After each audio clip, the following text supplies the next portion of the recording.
జాగ్రత్త. క్రీస్తు యేసు యొక్క సరళత నుండి మిమ్మల్ని తప్పించడానికి సాతాను కుట్ర పన్నుతాడు. నీ దృష్టి దేవుని మీద నుండి వేరే వాటి వైపు మీకు మళ్ళించడానికి ప్రయత్నం చేస్తాడు. నేను చెప్తున్నా, తిప్పలబడు కాదని నేను అనను, కానీ దృష్టి దేవుని వైపు నుంచి మళ్ళించవాకు.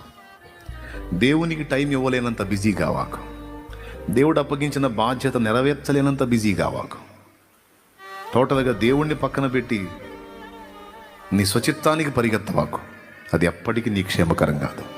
ఖచ్చితంగా ఒకనాటికి దెబ్బతింటావు. ఆయన మెయిన్.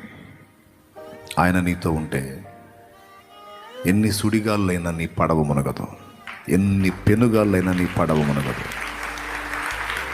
హల్లెలూయా.